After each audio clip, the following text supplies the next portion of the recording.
के उसके बिना तुम्हारा काम बनेगा नहीं। अब मरता क्या नहीं करता, रथ जोड़ के पांचों पांडव छठे भगवान बैठ के चल पड़े।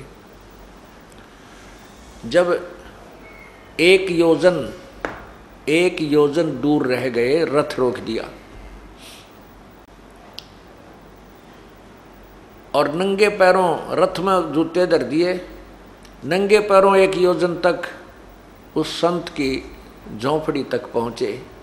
उससे पहले परमात्मा ने, पूर्ण ब्रह्म ने, करुणा में रूप में आए प्रभु कबीर जी ने अपने भगत सुदर्शन जी को प्रेरित करके अंदर से प्रेरित किया कि चल कहीं घूम आते हैं, ये फिर आवेंगे, सिर में दर्द करेंगे, इनका काम हमारे गुरुदेव की भक्ति बिना बने को नहीं। यूं सोच करके निकल गया 10-15 दिन की यात्रा पर। उधर से अपने भक्त की इज्जत रखने के लिए पूर्ण परमात्मा कबीर जी स्वयं सुदर्शन सुपच का रूप बना करके उस झोपड़ी में विराजमान हो गए।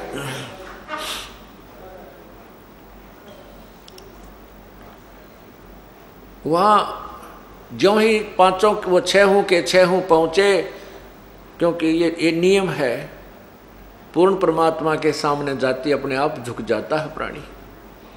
वहाँ जाते ही श्री कृष्ण जी ने दंडवत प्रणाम किया।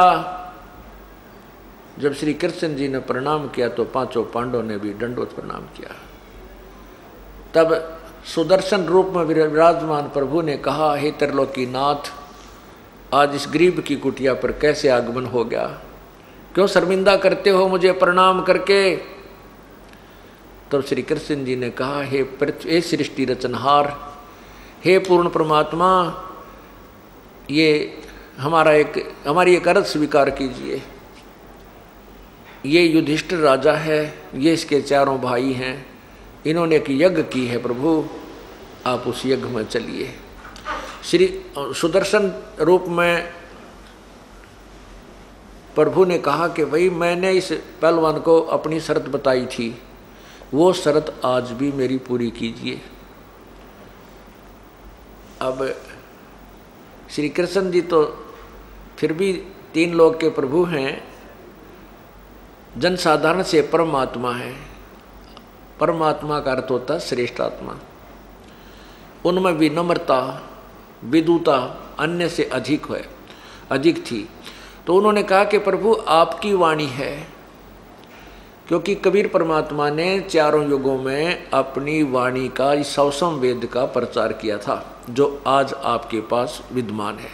लेकिन उस समय ये अनाड़ी लोग नहीं माने, जो अपने आप को ऋषि महर्षि कहा करते थे।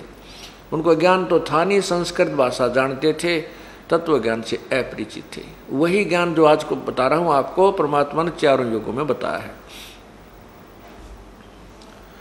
तो श्री कृष्ण उसी समय परमात्मा ने जो वाणी बोली हुई थी, यही उसी का उच्चारण श्री कृष्ण जी ने कहा कि आप ही की वाणी है प्रभु। संत मिलन को चालियो तज माया अभिमान, जो जो कदम आगे रखे सो सो यज्ञ समान। संत के, पूर्ण संत के तरफ जब चलते हो दर्शनार्थ, निराभिमान हो करके, एक कदम भी आपका यज्ञ के समान है। हे प्रभु, श्री कृष्ण जी ने कहा, हे प्रभु, ये मैं भी राजा हूँ और ये भी राजा है, आप अंतर्यामी हैं। आज देख लो हमारे अंतःकरण में कोई अभिमान नहीं है। अब इनमें अभिमान तो है ही नहीं, क्योंकि इनका तो ऐसा भयंकर कामड़ा खड़ा है कि सारे संसार में बेइज्जती होगी जब यज्ञ पूर्ण ना होया और पाप खड़े न्यों के न्यों। इनमें अब वर्तमान में अभिमान का लेस नहीं है। अब वो भीमसेन भी न्यू हाथ करें खड़ा, नो नीचे गर्दन करके हाथ जोड़े खड़ा है। और मुझे आप जानते ही हो, मेरे में अभिमान का नाम ही नहीं होता। तब प्रसन्न हो गए सुदर्शन जी जब श्री कृष्ण जी ने कहा कि हम 1 योजन से पैदल चल कर आए हैं, ए प्रभु 100 यज्ञ का फल आप रख लीजिए, शेष हमारी झोली में डाल दीजिए, हमारा भी कल्याण हो। इस बात से प्रसन्न होकर सुदर्शन रूप में बैठे विराजमान यानी श्री बैठे भगवान कबीर जी ने, पूर्ण परमेश्वर ने कहा कि भाई भीमसेन अखां जी, ये मेरी सुमरनी उतार के देना। माला टांग रखी थी खुट्टी पे, के सुमरनी उतार के देना जरा। अब भीमसेन जी चले वो माला उतारने के लिए, उन्होंने एक हाथ से ऐसे एक उंगली से उठानी चाहिए, वो नहीं उठी। हाथ से उठानी चाहिए, नहीं उठी। दोनों हाथों से पूरा हंगा ला लिया पहलवान ने, बाद माला ना उठी, माला नहीं उतरी खुट्टी से। तब परमात्मा ने कहा, अरे उस दिन तो डींग मारे था, तू पहली बार आया यहाँ पर, अब क्या हो गया पहलवान तेरे, तो मेरी सुमरनी को ना उतरती। अब शर्मिंदा होकर दूर खड़ा हो गया, और परमात्मा ने ऐसे हाथ किया था, वो माला अपने आप, वो सुमरनी अपने आप खुट्टी से उतर कर उनके हाथ में आ गई। अब भीम बहुत शर्मिंदा हो गया, और उसको विश्वास हो गया कि ये संत नहीं, ये तो भाई कोई और चीज से, बहुत, ये तो परम भगवान है, ये विश्वास भी दिलाना था। तब उस सुदर्शन रूप में विराजमान प्रभु ने कहा कि तू पहली बार आया जब के डींग मारा था। क्या डींग मारता था कि मैं, जब सुदर्शन जी ने ये कहा था कि तुमने पाप किए हैं, युद्ध में जितने सैनिक मारे हैं वो तुम्हें दुखदाई हो रहे हैं, और तुमने घोर पाप किया है, विधवाएं कर दी बहन, अनाथ बच्चे रो रहे हैं। तो भीमसेन ने क्या कहा था कि युद्ध में विजय वैसे नहीं हुआ जाता महात्मा जी, एक का गदा मारूं था 6 मरे थे हैं, और युद्ध के वैसे जीता गया, अपनी ताकत से जीता है, इस तरह की बकवाद करे था। तब सुदर्शन जी ने कहा था, उससे पहले भीमसेन वहाँ एक तालाब में नहा आया था, एक तालाब में स्नान करके आया था जब श्री सुदर्शन जी से मिला था। तो सुदर्शन जी के ने कहा, यानी आप इसको चाहे सुदर्शन जी समझो, क्योंकि रूप सुदर्शन जी का था, तो हम सुदर्शन जी ही ज़्यादा कहेंगे, आप संकेत समझ गए होंगे कि अब क्या लीला हो रही है। तो सुदर्शन जी ने कहा था, बताया कि पहलवान, जिस तालाब में तू उस दिन स्नान करके आया था, वो बताऊं क्या है, वो कुंभकर्ण की खोपड़ी है, कुंभकर्ण की खोपड़ी है ये, जिसमें ये इतना पानी है, तेरे पैर बिना टिके थे।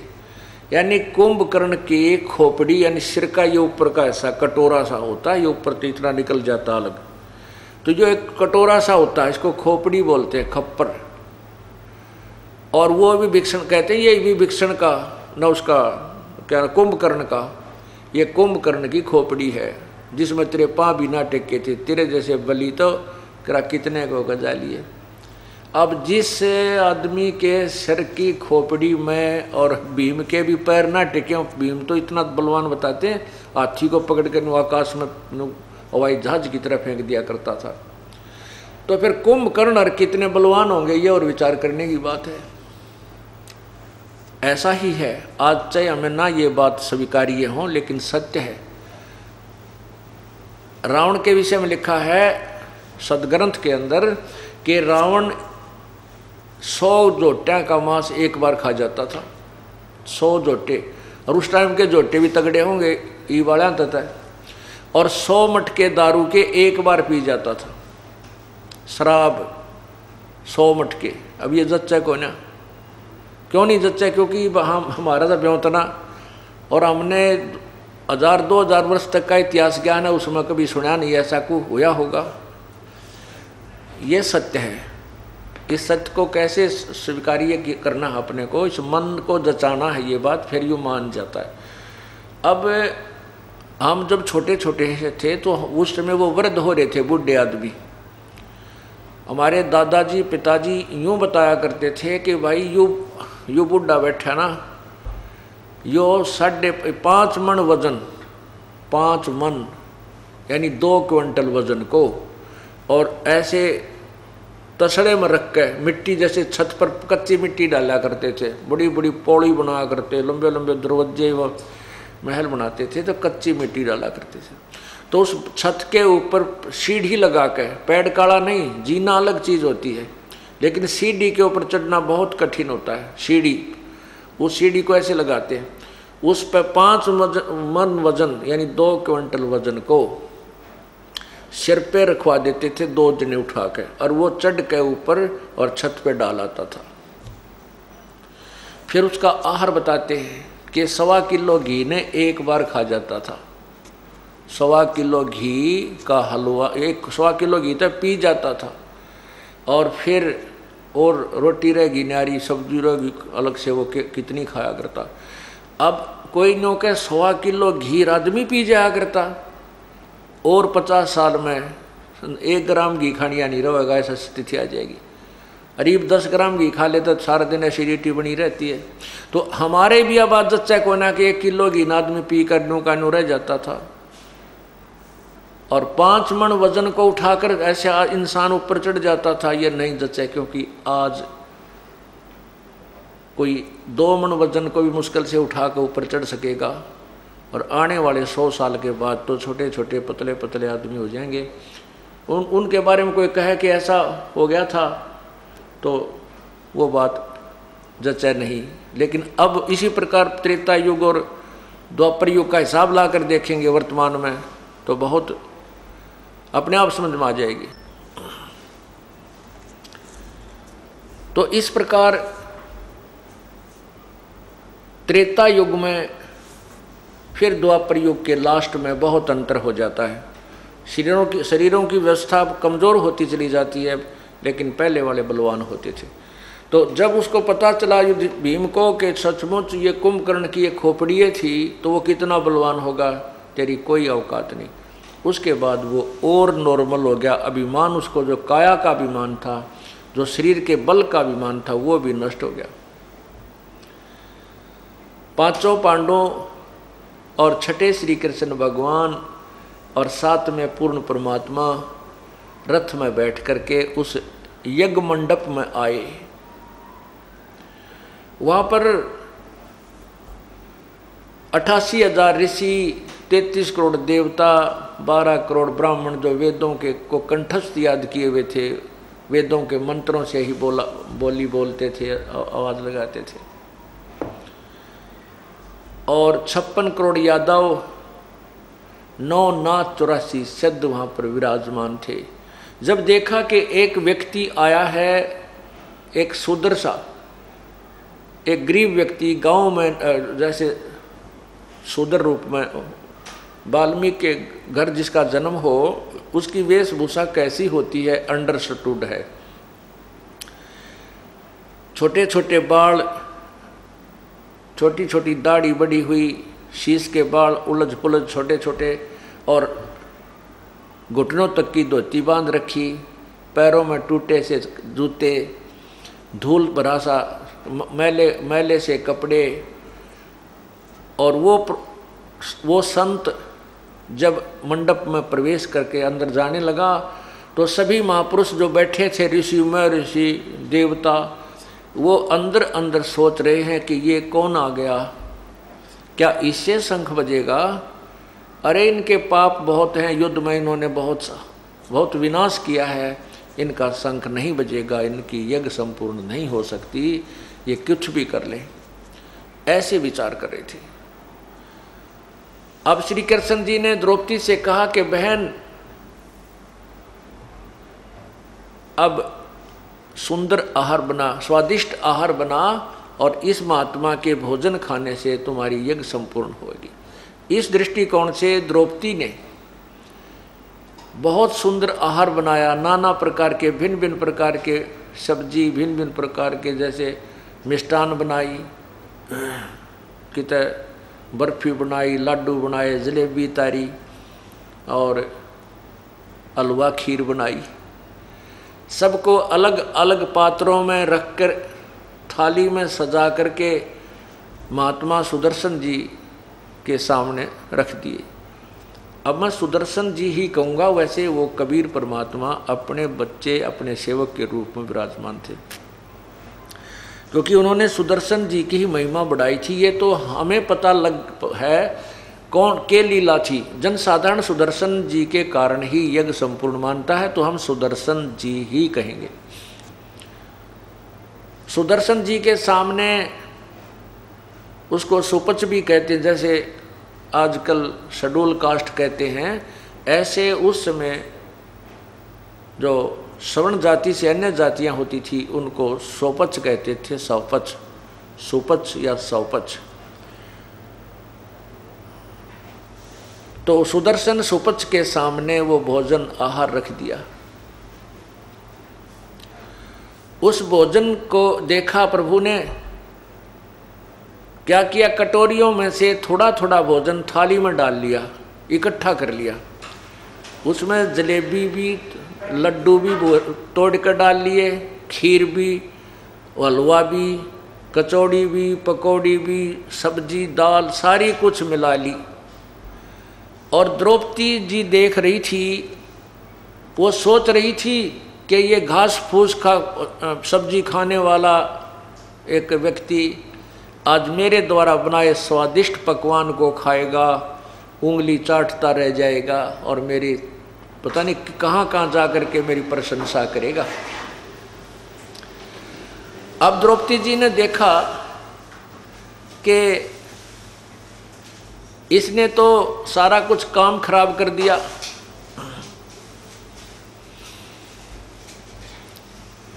इसने तो सारा काम खराब कर दिया और ये सभी पकवान को इकट्ठा कर लिया।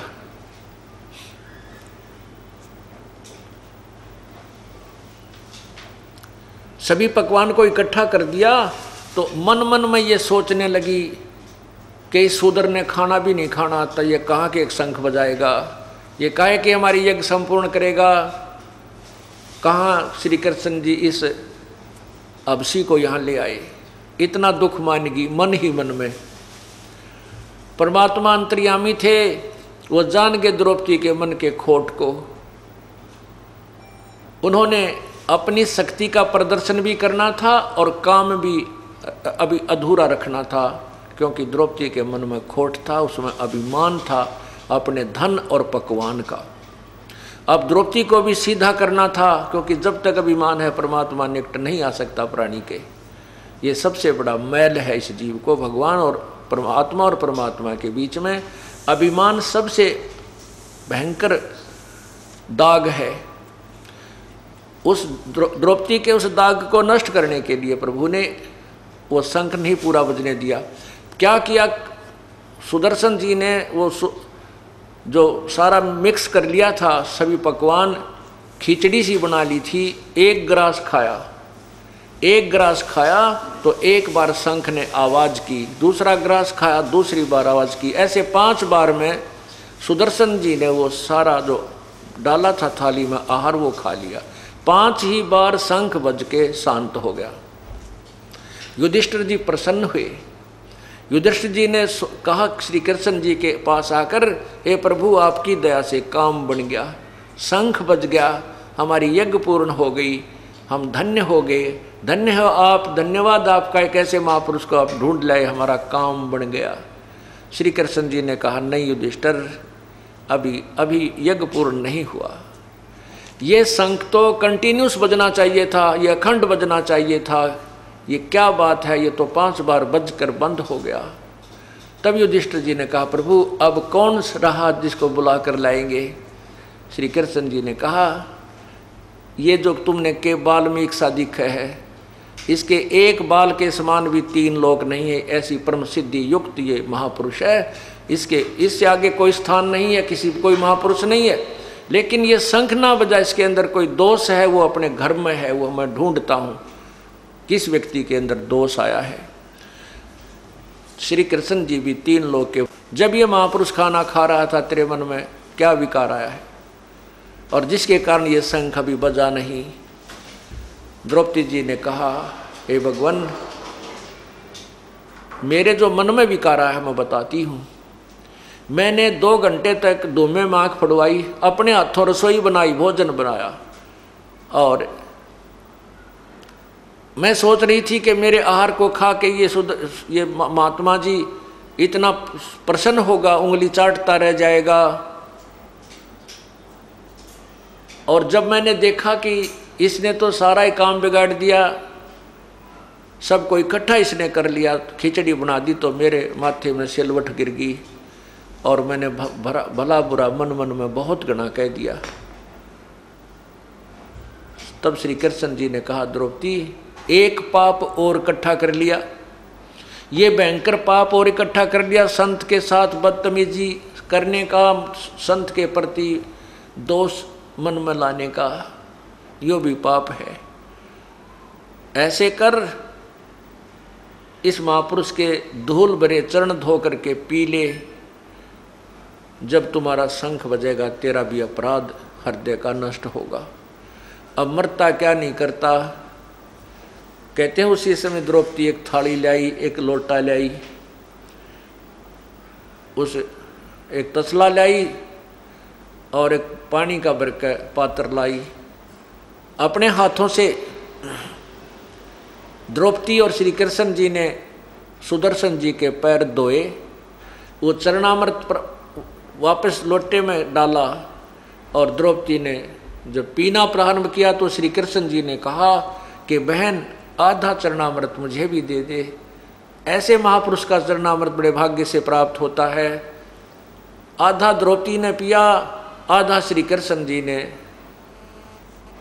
वो चरणामृत सुदर्शन जी वाल्मीकि का पिया। उसके बाद वो शंख ने इतनी जबरदस्त आवाज की, कहते हैं स्वर्ग तक उसकी आवाज मीठी मीठी मीठी मीठी धीमी धीमी पूरी पृथ्वी पर आवाज उस शंख की गई। और उसी समय सभी वृक्ष, चाहे वो पहाड़ों पर भी क्यों नहीं थे, सभी में फूल खिल गए, फलदार वृक्ष फलों से लदपद हो गए और एक अलग सा वातावरण पृथ्वी पर बन गया। बोलो सतगुरुदेव की जय। अब आपको सदग्रंथ के अंदर से कुछ वाणी सुनाना चाहूँगा जो इस यज्ञ के विषय में लिखी हुई है। पांचों पांडव संग हैं, छठे कृष्ण मुरारी, चलिए हमरी यज्ञ में हे समर्थ सिरजनहारे। श्री कृष्ण जी ने और पांचों पांडवों ने जाकर के सुदर्शन रूप में विराजमान पूर्ण परमात्मा से कहा कि चलिए हमरी यज्ञ में हे समर्थ सिरजनहार, हे सारी सृष्टि के रचने वाले, हे समर्थ प्रभु, एक बार हमारी यज्ञ में चलिए। पांडव यज्ञ अश्वमेघ में सतगुरु किया पियान, पांचों पांडव संग चले और छठे भगवान, श्री कृष्ण भगवान और साथ में पूर्ण परमात्मा। पांचों पांडव यज्ञ अश्वमेघ में वाल्मीकि देह, शंख पचायन बाजिया राख्या नहीं संदेह। उस पांडवों की अश्वमेघ यज्ञ के अंदर परमात्मा ने वाल्मीकि सुदर्शन का रूप धारण करके वहां पहुंचे। सुपच रूप धर आइया सतगुरु पुरुष कबीर, तीन लोक की मेदनी वहाँ सुर नर मुनि जन भीड़। तीन लोक की फौज बैठी थी पूरी जनता, तीनों देवता यानी वो 88,000 ऋषि और 33 करोड़ देवता, 9 नाथ 84 शब्द, कहते हुआ पूरी सेना बैठी थी, पूरी भीड़ लग रही थी। वहाँ पर सुपच रूप धर के वो परमात्मा पूर्ण ब्रह्म कबीर जी आ गए। सुपच रूप धर आइया सब दे सतगुरु पुरुष कबीर, तीन लोक की मेदनी सुर नर मुनि जन भीड़।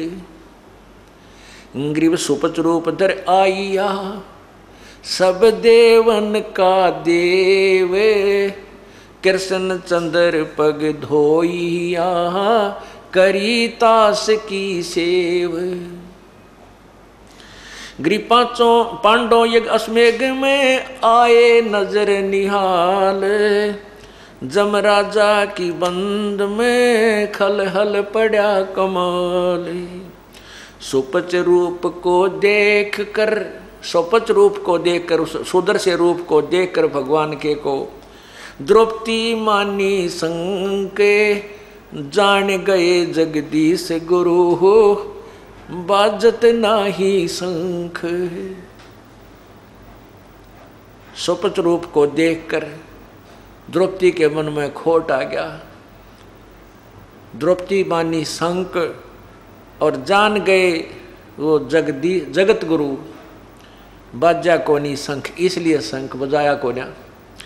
56 भोग संयोग करे कीने पंचगिरा से, द्रौपदी के दिल दुई है नहीं था दृढ़ विश्वास। पांचों यज्ञ सारा यानी 56 भोग जो 56 प्रकार के आइटम बना रखे थे सब इकट्ठे करके संयोग कर लिया। 56 भोग संयोग करे कीने 5 गिरा से, द्रौपदी के दिल दुई है नहीं दृढ़ विश्वास।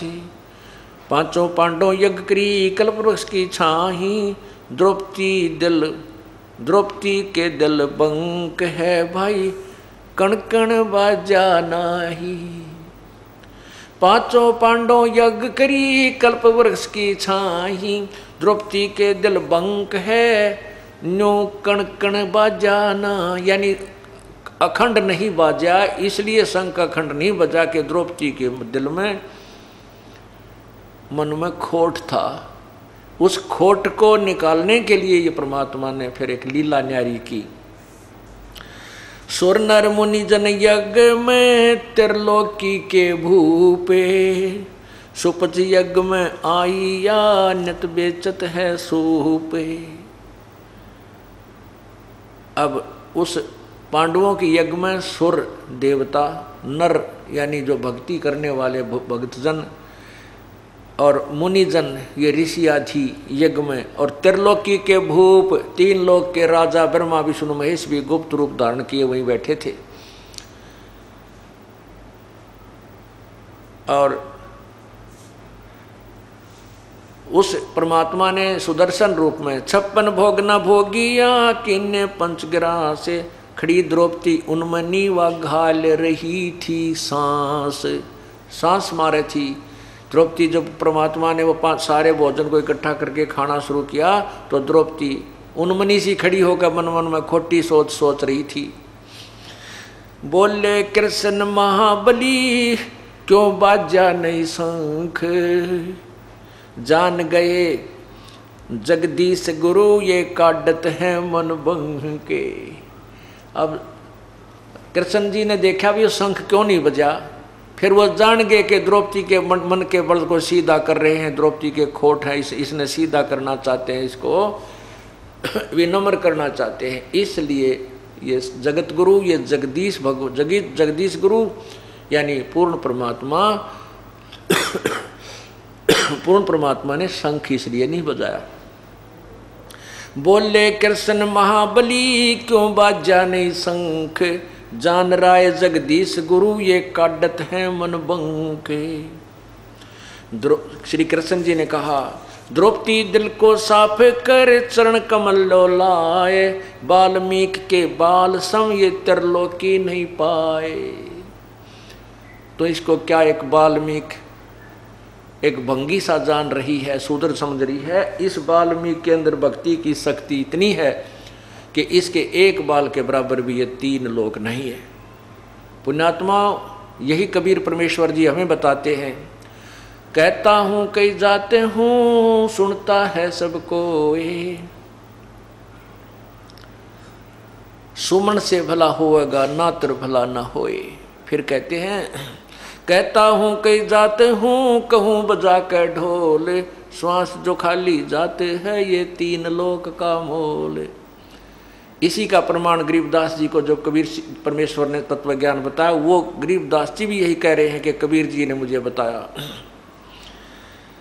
सत्य नाम पालड़े रंग होरी हो, 14 लोक चढ़ावे राम रंग होरी हो, 3 लोक पासंग धरे रंग होरी हो, तो ना तुले तुलाया राम रंग होरी हो। ये सतनाम जो 2 अक्षर का है, जो श्वास उस श्वास से जाप किया जाता है, इसका एक श्वास का जाप तराजू के बैलेंस के एक पलड़े में रख दे, तुला के एक पलड़े में तो एक श्वास उस श्वास सतनाम की कीमत रख दे, और ये सारे 14 लोक और 3 लोक, ये स्वर्ग लोक पाताल लोक पृथ्वी लोक, ये उसकी पास्यंग रख दे।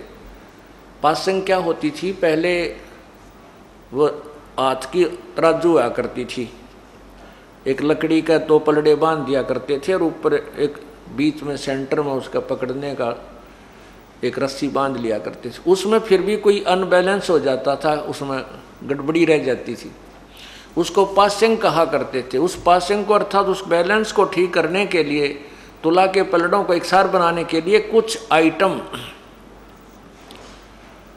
उसी जो कुछ अलग से वस्तु रखी जाती थी, वो किसी तोलन तालन के काम में, मतलब वो सौदे में नहीं होती थी।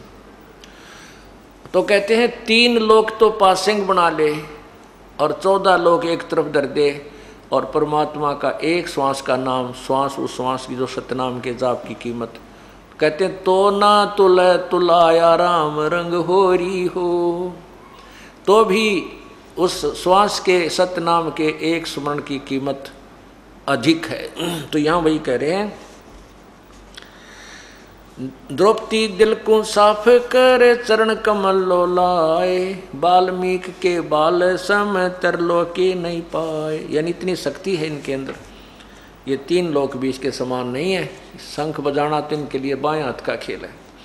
चरण कमल को धोए कर ले द्रौपदी प्रसाद, अंतर सीना साफ हुए तेरे जड़े सकल अपराध।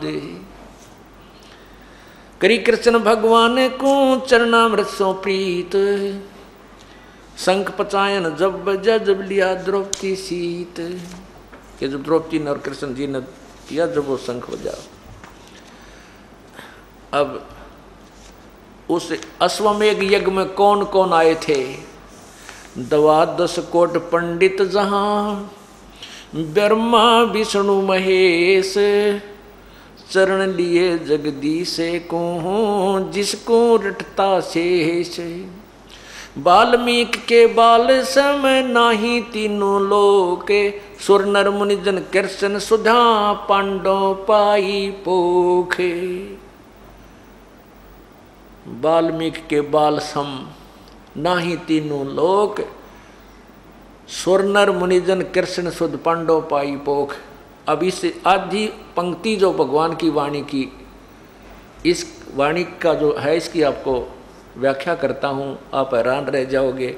ये इतनी जबरदस्त वाणी है, इतनी गूढ़ वाणी है परमात्मा की।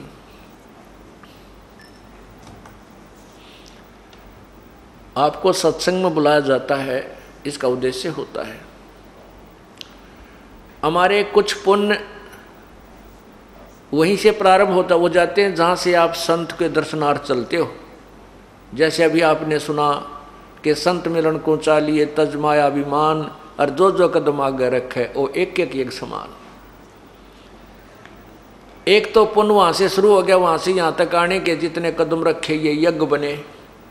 फिर यहाँ 5 यज्ञ चल रही हैं। एक यज्ञ धर्म की जो भंडारा फरी चल रहा है, और फिर एक यज्ञ, दूसरी यज्ञ हवन की, यहाँ पर देसी घी की जोत कई सैकड़ों जग रही हैं, जो लगभग क्विंटल से भी अधिक घी का हवन हो जाएगा। और एक यज्ञ है धर्म की, दूसरी यज्ञ ध्यान। यहाँ पर आकर केवल परमात्मा याद आता है। परमात्मा की चर्चा जब तक चलती है आपको ईश्वर की याद बनी रहती है। एक ये भी यज्ञ बन गई, यानी पुण्य बना। और तीसरी यज्ञ हवन की, चौथी यज्ञ प्रणाम। यहाँ आकर के स्वतः हमें प्रणाम करना पड़ता है। प्रणाम करने से भी हमारा एक पुण्य बनता है। और फिर ये ज्ञान यज्ञ 5वीं, और फिर संत के दर्शन से भी आपको पुण्य मिलते हैं। संत दर्श को चालिए दिन में कोई कई बार, आसौज के मेह जो ये बहुत करें उपकार है। अब संत के दर्शन से भी पुण्य मिलते हैं। इसी प्रकार यहाँ क्या बताया है कि जब भगवान वहाँ पर आए, जहाँ पर सुर नर मुनिजन और कृष्ण जी और द्रौपदी पांडव सभी बैठे थे, उनको भी उस परमात्मा, सभी ने कुछ न कुछ उस भगवान से लाभ मिला। प्रथम लाभ तो दर्शन का, फिर संत की सेवा की, पांडवों ने भोजन कराया, वहाँ उनको बैठाया, ल्याए बैठा के, ये सारा मिला करके भी उनको पुण्य मिला। तो इस वाणी का ये अर्थ है कि वाल्मीकि के बाल सम नाही तीनों लोक, सुर नर मुनिजन कृष्ण सुधा सहित, कृष्ण सहित पांडव पाई पोख। पोख माने यानी कुछ प्राप्त करना, तृप्ति करना। तो उनको तृप्ति हुई, उन सबको लाभ हुआ उस परम पिता के वहां जाने से। वाल्मीकि बैकुंठे पर स्वर्ग लगाई लात, शंख पचायन बाजिया गण गंधर्व सब ऋषि मात। यानी सब फेल हो गए, उनके कारण ही ये शंख बजा। पांडवों की यज्ञ अश्वमेघ में शंख पचायन टेरे, 12 कोट पंडित जहाँ पड़ी सभी की मेर माने वह प्रभुता, जो अपने अपने आप में वो प्रभु बने बैठे थे, स्वामी बने बैठे थे, एक दूसरे से अपने आप को श्रेष्ठ मानते थे। कहते वहाँ पर सबकी पोल खुल गई, सबकी मेर पड़ गई, सबकी वह चौधर नीचे गिर गई जिसमें वह अंडी पाके फिरे थे। पांडव यज्ञ अश्वमेघ में शंख पचायन टेरे, 12 कोट पंडित जहाँ पड़ी सभन की मेरे। स्वर्गलोक के देवता किन्हें पूरा नाद, सुपच सिंहासन बैठते वो बाजा अगम अगाधे। स्वर्गलोक के देवता भी वहाँ आए हुए थे, उनसे भी शंख नहीं बजा था। और उस सुपच के यानी उस हरिजन के उस बैठते ही उस तख्त के वहाँ पर आसन पर भोजन खाते ही, और वो बाजा अगम अगाध, वो अखंड बाज गया। पंडित 12 कोटे थे सहदेव से सुरबीन, 88 देव में कोई न पद में लीन। वहाँ पर पंडित 12 कोटि थे, 12 करोड़ ब्राह्मण थे।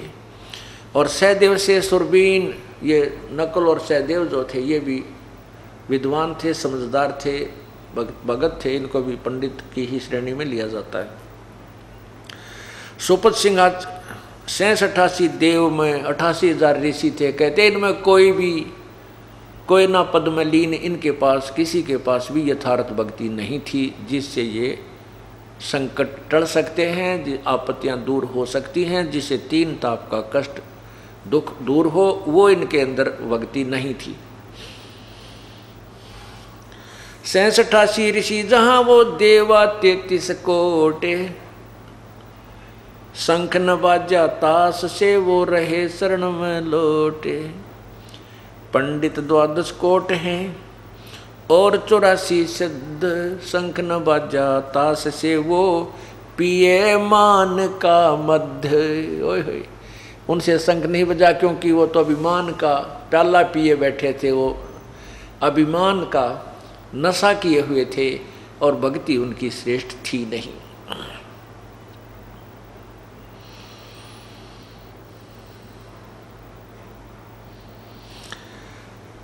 बाजा शंख बजा स्वर्ग सुना, 14 भवन उचारे, 33 तत् नाल हा किन्हें न पाया पार। जो 33 करोड़ देवता बने हुए हैं, वो देवता क्या है, ये एक पोस्ट है। स्वर्ग में एक पद मिलता, जैसे यहाँ IAS IPS HCS पद होते हैं, ऐसे। तो क्या बताते हैं कि उन 33 करोड़ जो देवता बने हैं वो पहले मनुष्य थे, मनुष्य रूप में उन्होंने जो भी साधना की उससे उन्होंने देव पद पाया, और देवता पद पाकर फिर भी खाली, क्योंकि मोक्ष मार्ग नहीं है। यहाँ कहते हैं कि बाजा शंख स्वर्ग सुन्या, 14 भवन उचारे, 14 लोकों में स्वर्ग तक सबको वहाँ आवाज गई। और 33 तत् नाल हा किन्हें न पाया पार। वो 33 करोड़ देवता भी इस तत्व ज्ञान से अपरिचित थे, जिस कारण से उनके अंदर ये भक्ति नहीं थी जिससे संकट निवारण हो सकते हैं, जो अन्य को भी लाभ दे सकता है, और नहीं मोक्ष मार्ग था। बाजा शंख सुभान गति, कण कण भई आवाज, स्वर्गलोक बाणी सोनी तरलोकी में गाज। गरीब शरण कबीर की जो गहे, टूटे जम की बंदे, बंदी छोड़ अनादे हैं सतगुरु कृपा सिंधु।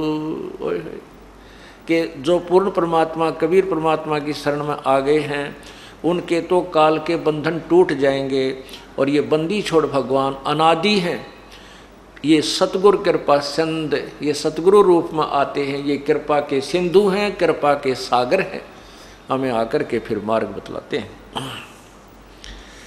ब्रह्म प्राण परम पद सुपज रूप धर आए, वाल्मीकि का रूप धर करी कबीर सहाय। ये बृंदावने साजहि जुगन जुगन जगदीश, 33 कोट छुटाई यहाँ जद तोड़े भुज बीस। फिर बताया है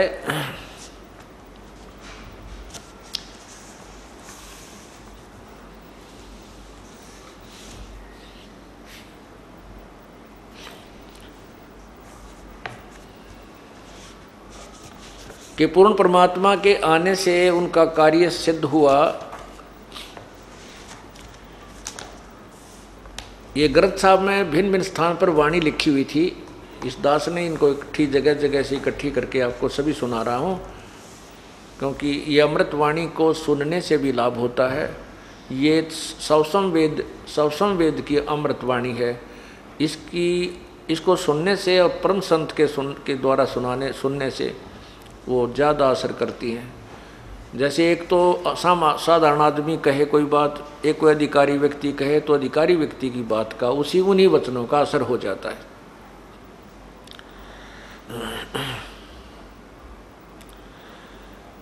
यज्ञ रची जद पांडो राजा, नौ नाथों ने नादू बाजा।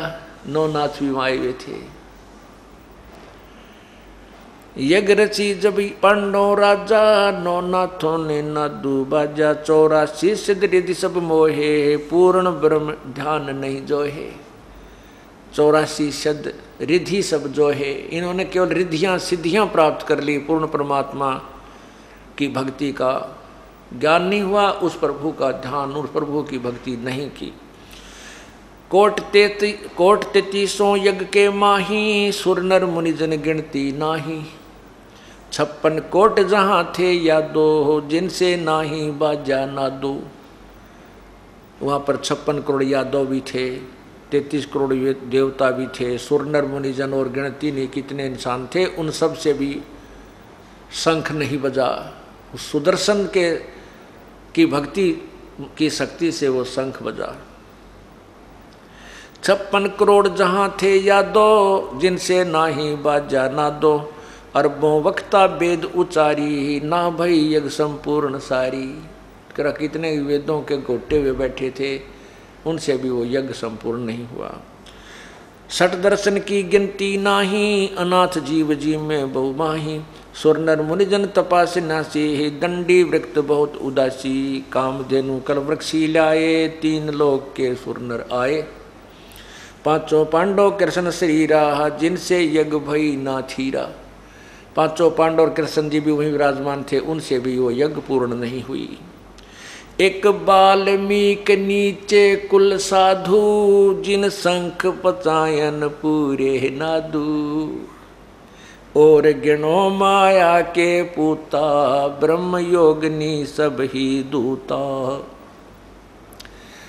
अब वहाँ तो यज्ञ में उच्च जाति के लोग विराजमान थे, सबसे उच्च देवता, फिर ब्राह्मण, फिर यादव, यानी उच्च जाति के लोग विराजमान थे, साधु भी, 9 नाथ 84 सिद्ध।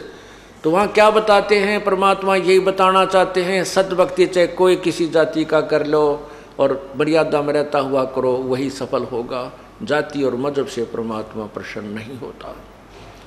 परमात्मा उस भक्ति किए हुई आत्मा से प्रसन्न होता है, वही परमात्मा को प्रिय होती है।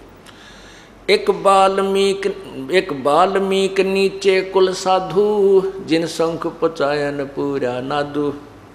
और गिनो माया के पूता, ब्रह्म योगिनी सब ही दूता। कहते हैं ये और तो माया के पुजारी थे, वो सत भक्ति युक्त नहीं थे। और गिनो माया के पूता और ब्रह्म योगिनी सब ही दूता। इस माया ने सभी को लताड़ रखा है, उलझा रखा है।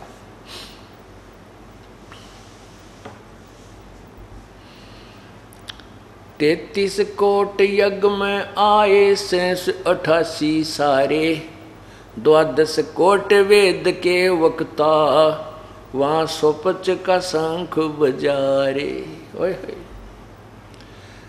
33 करोड़ देवता और वो 88,000 ऋषि सभी आए हुए थे, और 12 करोड़ वेद के वक्ता, 12 करोड़ ब्राह्मण जो चारों वेदों ने घोटे बैठे थे।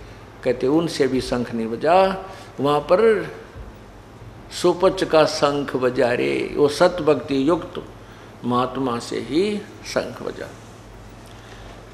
अब इसी कथा को आगे बढ़ाते हैं।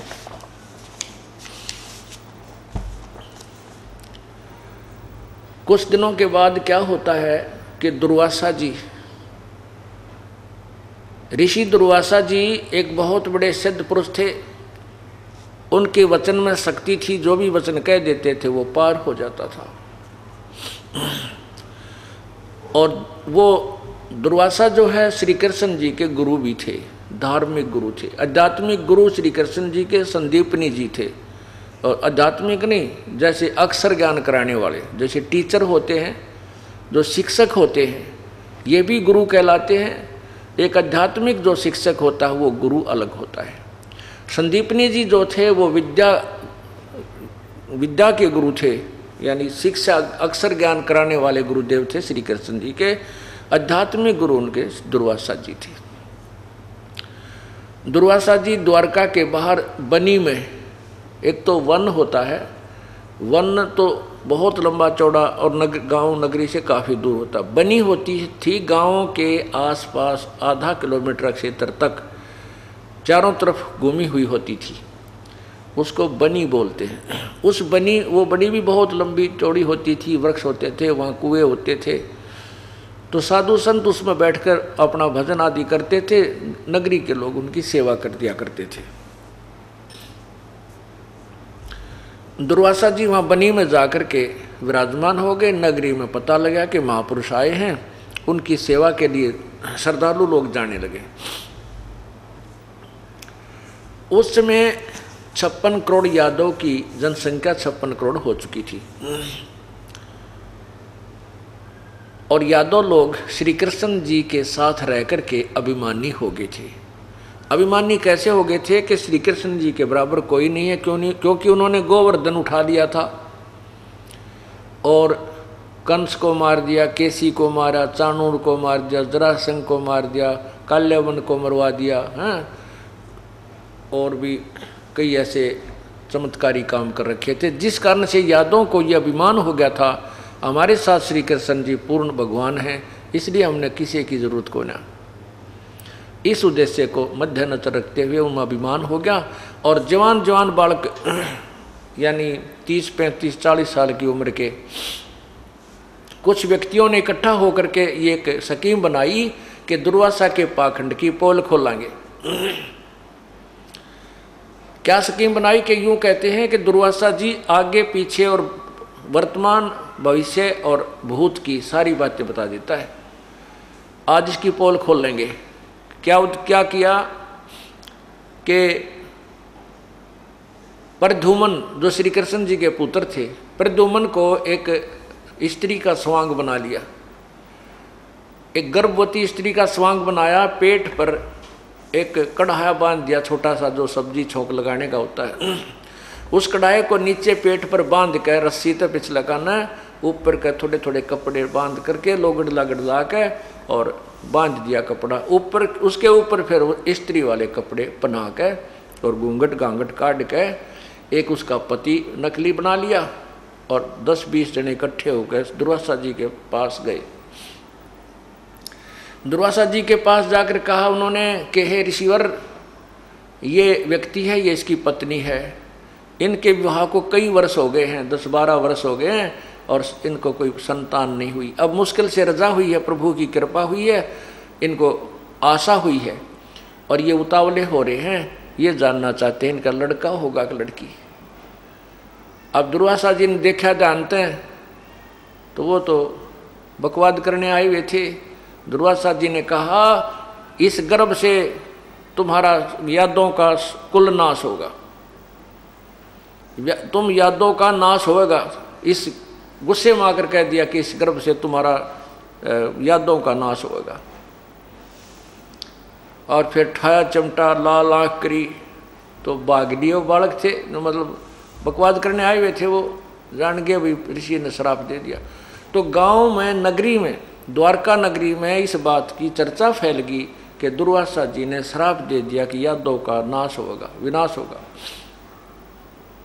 बुद्धिमान लोग थे, समझदार व्यक्ति थे, उनको तो बहुत ज़्यादा दुख हुआ कि बच्चों ने बहुत गलती कर दी, संतों के साथ छेड़छाड़ करनी अच्छी नहीं होती और बात बिगड़ेगी।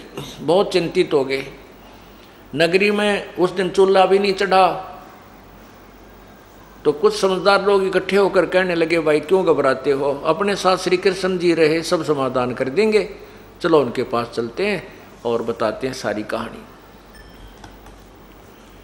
श्री कृष्ण जी के पास नगर के मुख्य से व्यक्ति गए बुजुर्ग से। श्री कृष्ण जी ने पूछा क्या कैसे आना हुआ ये ऐसे वरिष्ठ नागरिकों का। तब उन्होंने बताया कि भगवान बच्चा ने गड़बड़ कर दी। उन्होंने सारी कहानी बता दी कि दुर्वासा जी के साथ इन्होंने छेड़छाड़ कर दी, दुर्वासा जी ने श्राप दे दिया कि यादों का नाश होगा और पूरी नगरी में शोक व्याप्त है, कोई भी खाना नहीं खा रहा है। हे भगवान बात बिगड़ेगी। अब श्री कृष्ण जी ने कहा बच्चों को ले जाओ और दुर्वासा जी से माफ़ी मांगो और संत दयालु होते हैं, माफ़ कर देंगे। तो उन्हीं के माफ़ करने से बात बनेगी, मैं कुछ नहीं कर सकता। अब वो सभी नागरिक वापस आए, प्रद्युम्न को भी दूसरों को भी साथ लेकर के गए जो वहाँ बच्चे शरारत करने गए थे। दुर्वासा जी के चरणों में डाल दिया कि माफ़ी मांगो निकम्मे, तुमने गलती कर दी। दुर्वासा जी ने कहा भी मैंने वचन निकाल दिया, इसको वापस मैं नहीं ले सकता, जो मैंने कह दिया सो कह दिया। अपने बच्चों को समझाया करो, संतों के साथ बकवाद करनी ठीक नहीं होती, बहुत दुखदाई होता है। पांचों वो सारे के सब वापस आ गए श्री कृष्ण जी के पास। फिर गए प्रभु वो तो कति मना कर गए, आपको समाधान करो। श्री कृष्ण जी ने देखा है तो बहुत चिंतित हो गए हैं, सारी नगरी में जो है ना विलाप हो रहा है। श्री कृष्ण जी ने कहा क्यों घबराते हो, मैं बताता हूँ इसका समाधान। ऐसे करो कि ये गर्भ जो है ना, इस गर्भ से हमारा नाश होना यादों का। ऐसे करो जो कपड़े उस गर्भ पर बांध रखे थे लोगड़ लगड़, उसने तो जला दो और दरिया में गिर दो, जमुना में। और जो ये कढ़ाया था लोहे का, इसको पत्थर पर घिसा घिसा के इसका चूरा बना करके जमुना के पानी में डाल दो, ना रहेगा बांस ना बजेगी बंसुरी। सभी बड़े प्रसन्न हुए कि हो आपने तो कमाल कर दिया भगवान, मौज कर दी। तो उन्होंने ड्यूटी लगा दी 10, 20, 50, 100 आदमियों की डेली के इस कढ़ाई न घिसाओ पत्थर पे। प्रभास अक्षेत्र बता दिया कि वहाँ जंगल में जाकर जमुना के किनारे घिसा घिसा के पानी में डालते रहना। ऐसे वो लोग करते रहे। उस कढ़ाई के 2 कड़े भी थे, कड़े होते पकड़ने के। एक कड़ा तक घिसा दिया लग लगा के, एक कड़ा दे दिया मेरे जैसे आलसी को कि भाई तेरी ड्यूटी कई दिन में घिसा इसको, उसकी बांट दिया। अब उसने देखा कि सब ने तो ये घिसा घिसू कर डाल दिए चूरे में, चूरा बना दिया। उसका भी थोड़ा सा घिसा था, वो कभी घिसावा कदे सो जावे। तो पूरा ना घिसने के कारण सोची कि इनका काम बन गया, तू पीछे रह गया। उसने जूं का त्यों पानी में फेंक दिया, वो कुछ घिसा था कुछ नहीं। उधर से एक मछली ने उसको कोई खाद्य पदार्थ जानकर लपक कर खा लिया और उस मछली को एक बालिया नामक शिकारी ने, मछियारे ने पकड़ लिया। वो मछली जब काटी उसमें से वो चमकदार धातु निकली। उस धातु को उसने सोचा ये चांदी ना हो, सुनार को दिखाई। सुनार बोला वह चांदी नहीं है पर इस्पात बहुत बढ़िया है, लोहा बहुत अच्छा है। लोहार के पास गया, लोहार से कहा कि इस इस्पात का, इस लोहे का मेरा तीर बना दे, मेरे तीर का एरो बना दे बाण का, और विषाक्त करके जहर में बुझा के उसने वो विषाक्त करवा के उस कढ़ाई के उस कड़े का वो तीर बनवा लिया, एरो बनवा लिया और धर लिया घर पे। कुछ दिनों के बाद क्या होता है, नगरी में ऐसी व्यवस्था होगी, कोई जरा सी बात कहे मुक्का, कोई गाली दे रहा है, कोई लठ बजा रहा है, रोज हत्या होने लग गया, आपस में मरण कटने लगे। पहले समझदार व्यक्ति ये विचार किया करते थे कि नगरी का कौन सा पाप उदय हो गया जिस कारण से प्रतिदिन यहाँ पर शमशान घाट ठंडा नहीं हो रहा है। सभी ने मिलकर के भगवान श्री कृष्ण जी से प्रार्थना की, प्रभु नगरी का ऐसा कौन सा पाप उदय हो गया कि कोई किसी ने किसी का बोल ही अच्छा नहीं लग रहा, ना बड़े छोटे की कदर है, हाहाकार मच गई है, आपस में लड़ाई झगड़े बढ़ गए हैं। श्री कृष्ण जी ने कहा कि भाई जो दुर्वासा जी ने श्राप दिया था, वो श्राप तुम्हें दुखदाई हो रहा, वो या प्रफुल्लित हो रहा है। अब सारे ग्रामीण नागरिक कहने लगे भगवान फिर क्या करें। श्री कृष्ण जी ने कहा इसका समाधान है कि सभी यादव नर यानी मेल, चाहे नवजात शिशु भी क्यों ना हो, सभी जाकर के और उस जमुना में स्नान कर लो। वहाँ जाना प्रभास क्षेत्र में, प्रभास क्षेत्र में पहले ही जो वो चूरा डाला था कढ़ाई का घिसाकर, उसकी एक घास उगेगी, उस घास के इतने तीखे पत्ते थे जैसे तलवार होया करें। श्री कृष्ण जी ने कहा कि वह प्रभास क्षेत्र में जाकर के स्नान करो और स्नान करने से तुम्हारा यो पाप दुर्वासा का छाप नष्ट हो जाएगा। अब वही सभी नागरिकों ने श्री कृष्ण जी की बात पर विश्वास किया। अपने छोटे छोटे बच्चों को आज ही पैदा हुआ था उसको भी लेकर चले गए, कहीं मेरे बेटे पर साप ना रह जाए, श्राप ना रह जाए। अब वहाँ क्या करें, पहले तो स्नान करें जाते ही, और स्नान करके बाहर आते ही वही फिर आपस में मुक्का क्यों पुरानी रंजिश चल रही थी, झगड़ा बढ़ रहा था, लड़ने लग जाएं। लड़ते लड़ते उस घास को उखाड़ें और एक दूसरे को मारें, वो गर्दन में लगे और ऐसे लपेटा आवे, झटका दे दें। वो तलवार का काम कर दिया उस कढ़ाई के चूरे के घास को। घास ने एक तलवार का काम किया, हथियार बन गए और 56 करोड़ यादव कट के मर गए। श्राप तो कटा नहीं, यादव कट गए सारे। उसके बाद श्री कृष्ण जी नगरी को त्याग करके एक जंगल में चले गए।